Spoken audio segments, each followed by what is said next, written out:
இன்னைக்கு உங்களுடைய வாழ்க்கையில் உங்களுடைய சூழ்நிலைகள் உங்களை பயப்படுத்தி கொண்டு இருக்கிறது. ஒரு சின்ன வியாதின்னு நினைச்சதான் ஆஸ்பத்திரிக்கு போனோம். ஆனா அங்க சொல்றாங்க எம்ஆர்ஐ எடுங்கன்றாங்க, பிளட் டெஸ்ட் பண்ணுங்கன்றாங்க, இந்த டெஸ்ட் அந்த டெஸ்ட், இந்த ஸ்கேன்ல எல்லாம் ரிப்போர்ட் கொண்டு வாங்கன்றாங்க. எல்லாம் பார்த்துட்டு நாங்க பிறகுதான் சொல்ல முடியுன்றாங்க. பயமா இருக்குது.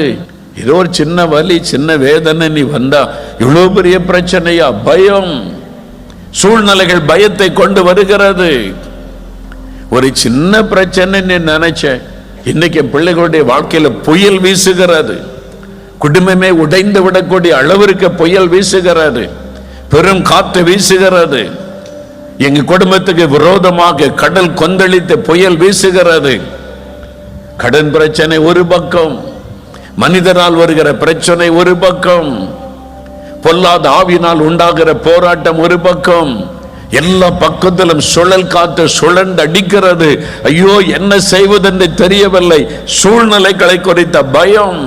அந்த பயத்தோடு இந்த இடத்தில் நீங்கள் வந்திருக்கலாம். என் குடும்பத்திற்கு ஏன் இப்படிப்பட்ட பிரச்சனை, போராட்டங்கள்? எனக்கு மாத்திரம் ஏன் இப்படியெல்லாம் நடக்கிறது? தோல்விகள், ஏமாற்றங்கள், வேதனைகள். எதை செய்தாலும் தீமையாய் முடிகிறது. எதை எடுத்தாலும் காரியங்கள் வாய்ப்பது இல்லை. எதை எடுத்தாலும் தோல்விகளும் ஏமாற்றங்களும் தான் நடக்கிறது. ஏன் எங்கள் குடும்பத்துக்கு விரோதமான இப்படிப்பட்ட காரியம் நடக்கிறது? ஐயோ, நாங்கள் அமிழ்ந்து கொண்டிருக்கிறோம். இந்த வேதனை சூழ்நிலைகளின் நிமித்தமாய், சூழ்நிலைகள் பயத்தை கொண்டு வருகிறது. ஆனால் அந்த சூழ்நிலைகளுக்கு மத்தியிலே, அந்த பெரும் காற்றும் கடல் கொந்தளிப்புக்கு நடுவிலே கடலின் மீது நின்று கொண்டிருக்கிற இயேசுவை நோக்கி பாருங்கள். அவர் காற்றையும் கடலையும் சிருஷ்டித்தவர், காற்றை அமைதல் படுத்தக்கூடிய வல்லமை உள்ளவர், கடலை அமைதல் படுத்தக்கூடிய வல்லமை உள்ளவர்.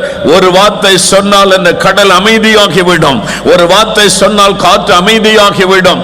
அவர் சகலத்தை சிருஷ்டித்த வல்லமை உள்ள தேவன். அவர் மீது உடைய கண்களை பதிக்கும் பொழுது பயம் உடைய உள்ளத்தை விட்டு விலகும். ஆனால் சூழ்நிலை நிமித்தம் பயந்து பயந்து வேதனையோடு வந்திருக்கிறீர்கள்.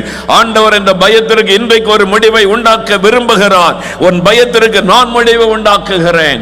உன் பயத்தில் இந்த நான் உனக்கு விடுதலை தருகிறேன். என் மகனே, என் மகளே, நீ பயப்படாதே.